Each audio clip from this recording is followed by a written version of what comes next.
This entire video was supposed to be recorded yesterday, but no.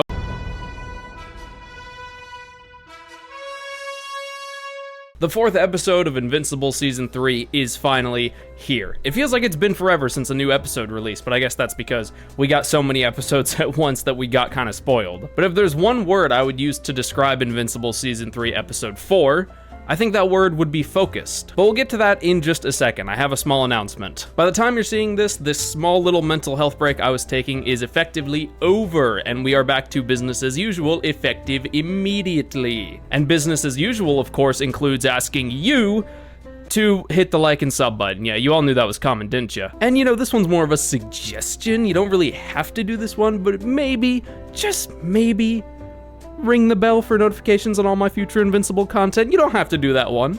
Total suggestion. But I do have another Invincible related video coming out pretty soon that isn't just normal episodic coverage, so keep an eye out for that. Alright, that's enough chit chat. Let's talk about Invincible Season 3, Episode 4.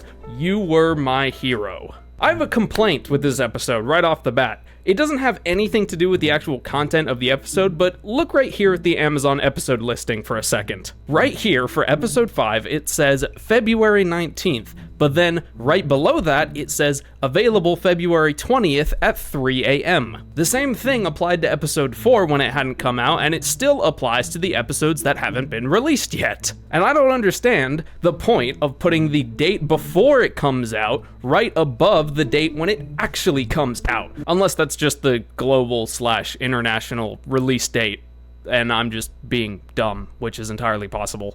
Episode 4 opens with this super campy little scene of Rex and Ray doing some shopping, and Rex giving some insight on how Teen Team used to work and how he used to steal Robot's credit card to buy pizza. That might just be the most Rexplode thing to do, is steal your Robot adoptive dad's credit card. Ray wants to take an attempt at flexing her culinary muscles for a change, and Rex is a tiny bit insensitive here and mentions that, you know, he probably could still get his hands on Rudy's credit card and that it would probably still work and that she doesn't have to cook. Understandably, Ray is a little upset at this joke because she wants to cook. And Rex immediately realizes that he kind of messed up and said some things he shouldn't have said. He realized he made a severe lapse in judgment, but he starts making amends right away because, you know, he's definitely matured, but he still has some ways to go. Also, there's this joke where neither of them can tell if this is a zucchini or a cucumber.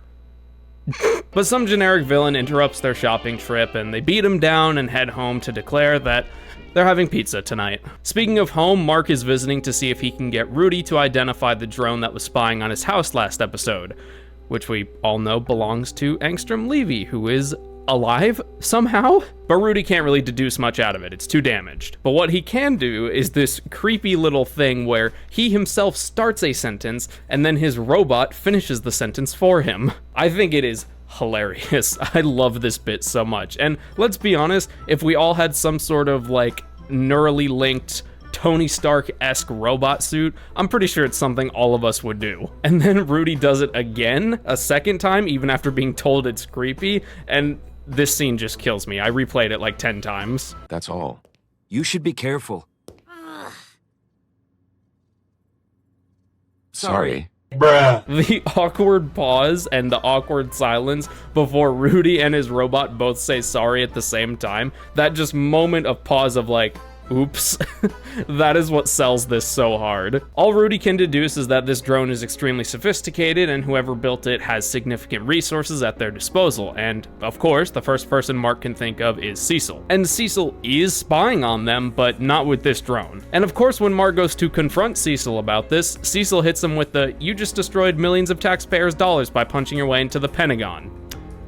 I can't really disagree with Cecil here. I mean, come on, Mark. I know you're mad at Cecil right now, and you have the right to be mad at him, but try and be a little bit civil, and, you know, maybe don't punch your way into the Pentagon, because that kind of just proves a lot of the things that Cecil said about you, how you're a destructive force of nature, and destruction follows you wherever you go. Like, come on, prove him wrong. Be civil, be nice, play by the rules, and then maybe he'll be more inclined to listen or even maybe help you. But for the moment, Mark accepts that Cecil had nothing to do with it and flies off, with Cecil remarking, "Well, that was a terrifying way to start my morning." What is up with this episode and these goddamn one-liners? I mean, seriously, these lines from Cecil and the whole robot and Rudy finishing each other's sentence thing makes the first 10 minutes of this episode just pure entertainment. Donald says that he'll get the lab boys on analyzing this drone and where it came from, who made it, etc. And honestly, I'm really hoping that Cecil and the GDA are the ones to figure out that it's Angstrom Levy who made this drone. Because this way, if it's the GDA who finds out that it's Angstrom spying on Mark, that could pave the path to easing relations with Mark. Because let's be real, when Mark and the GDA, Cecil,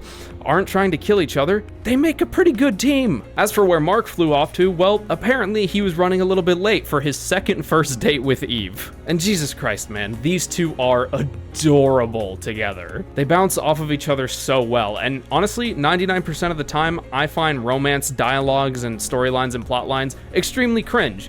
But I love seeing these two together on screen. For the second time in a row, their date is interrupted, this time by those guys from episode 1 who stole the Declaration of Independence. What was their names? Jumpstart and Kicker? No, that's not right. The Fighter and Truck Freak, no. Dropkick and Fight Master, that was it. You guys need to get some more interesting names. And it turns out they are from the future and they desperately need Mark's help, even though he was the one who attempted to stop them from stealing the Declaration of Independence. These two need Mark to come to the future and overthrow their king in order to save millions of lives and really the rest of humanity. Now, Mark refuses initially, and yeah, you could say like, oh, you know, Mark, you shouldn't refuse a call for help and stuff, but you gotta admit, in Mark's defense, the amount of times that his regular day-to-day life and his dates especially,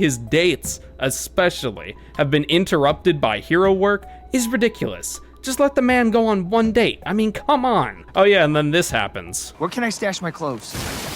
Hey. I swear, this episode, dude, pure entertainment. So this tyrannical king ruling the entire world is completely mad, has lived for centuries, and is nearly impossible to kill. And rightfully so, Mark initially thinks that he's a Viltrumite, but it turns out that it's the Immortal. Okay, so there is a lot to unpack here, so I'm gonna do my best to speedrun this exposition. It turns out in this timeline, Mark became the Emperor of Earth, but then he decided to leave with his family and he left the Immortal in charge. In this timeline, the Immortal never met Kate, and being left in charge for so many centuries kind of started to drive him mad, and he wanted to die, so he started killing millions and millions of people in order to lure Mark all the way back to Earth so that Mark could execute him and end his torment. With all that in mind, that's exactly what happens. Of course, Mark doesn't want to kill the Immortal, but the Immortal kind of forces his hand and takes a shot at killing Dropkick and Fightmaster, or whatever the hell their names are, and, well, Mark does the deed. I guess now we know why Mark looks so miserable when he yoinked his own clothes from 20 minutes in the future. But Mark heads back to the present and proceeds to have a really, really sweet heart-to-heart with Eve. You know, Mark's having all these self-doubts since he just killed someone else, even though he was literally asking for it, but he's still, like, doubtful about, like, the type of person he is, if he's a good person, and Eve is just completely reassuring him on a completely even playing field, too, because they both know what it's like to have that kind of power, and, ugh. God, these two were made for each other. And they even both promise each other that if either of them become world-conquering supervillains, that they will whip the other back into shape. And God, that is, I love it. I love these two. They're fantastic. And we get this beautiful little montage of them flying around the world and seeing a bunch of sights, and wait a minute. Is that an Aurora Borealis at this time of the episode, in this economy? Mark also confesses his love to Eve, and she completely reciprocates, and the little love montage ends with them, having some time together. Wait a minute. The last time Mark had time with someone, we cut over to space, where we had a bunch of adventures with Alan the Alien. Is that gonna happen again? Alan the Alien, locked down, but not out. Finally it is time for the long-awaited prison break. But before we get to that, the Alan the Alien narrator guy basically disses anyone and everyone who uses TikTok or indulges in short-form content and not much else. But first, a brief recap for those of you with short attention spans. Based! This line has got to be up there in that time in season 2 when they broke the fourth wall to talk about animation styles, like about the whole covering mouths thing or cutting to the back of someone's head or the style suddenly changing. Like, it's got to be up there in the same vein as that. It is a straight up diss on the global attention span going, ew. Okay, seriously now. Prison break time. It's high time for Nolan to be executed, and Alan, the Uber Chad alien, ain't gonna let that happen. So not only does this alien, break himself out of prison, but he also breaks out a bunch of other prisoners in the process, including the goddamn Battle Beast. Battle Beast? More like Badass Beast, if you ask me. God, that was horrible. Battle Beast only agrees to go with Alan if there would be worthy opponents, Viltrumites, for him to fight. And Alan's like, yeah, no problem. There's 3 Viltrumites. One of them is our friend, so, you know, don't kill him, please. But the other 2 are fair game. Fair game. This term pleases me. Okay, seriously. Why are the one-liners in this episode so good? So Battle Beast and Alan go to Nolan's cell where he was being executed, and Alan tries to take on one of the Viltrumites, but he kinda is still getting his ass kicked. But as that Viltrumite was straight up killing Alan, we see that Alan clearly connected to Nolan in some capacity, or at least made it through to him in their time in prison together, because Nolan breaks the hell out of his constraints and proceeds to save Alan's life. It's time for good old-fashioned redemption arc, my favorite. The fight continues on, and it's going well at first, but then they kind of start getting surrounded, which prompts Alan to ask, You think Battle Beast can survive in space? Probably, right? The party gets moved outside, and it ends with a bang in the form of a combo attack from Alan and Nolan. And we get even more pure, unfiltered entertainment. Yes! I want to high-five you or something because we won, but that was super gross, so it kind of feels inappropriate. In the conversation that follows, we learn that Alan actually kind of let that Viltrumite beat on him in order to try and motivate Nolan and just sort of reach out to any speck of goodness that was left in him. It was a risky gamble, but it really paid off, showing that Alan the alien truly is the greatest friend to have in the whole universe. And speaking of the universe, Nolan reveals to Alan that there are less than 50 pure-blooded Viltrumites left in existence. I actually remember this detail from a video I watched on the comics back in 2021 after the first season had ended. It's really one of the only few details from the comics I know about. And Nolan declares that because of this fact, they can beat them, and they can win. Episode 4 ends with a cute scene of Mark and Eve almost getting caught, but luckily they don't, and they have a nice happy embrace. And something tells me that this really high-note ending is going to lead to some pretty horrible and gruesome cliffhangers for the rest of the season. And that, my friends, was Invincible Season 3, Episode 4, You Were My Hero. Easily, without question, my favorite episode of the season so far. Not only were the character growth moments and the story elements just completely fantastic, but like I said at the start, this episode feels very focused on setting up for moving the plot forward in some, big ways. Not to mention, this episode was just so goddamn entertaining. I mean, the one-liners, the casual campy dialogue, and the jokes in this episode, they were just so funny. I cracked up so many times watching this episode on my first watch through. This episode accomplishes both entertainment and setting up some really big plot movements for the rest of this season and the whole show, and I could not be more excited to see what the future holds. But what do you think? Do you think my sense of humor is actually terrible and the jokes weren't funny at all? Or do you think it was completely justified of me to rewind and rewatch Rudy and Robot apologizing in sync over 10 times?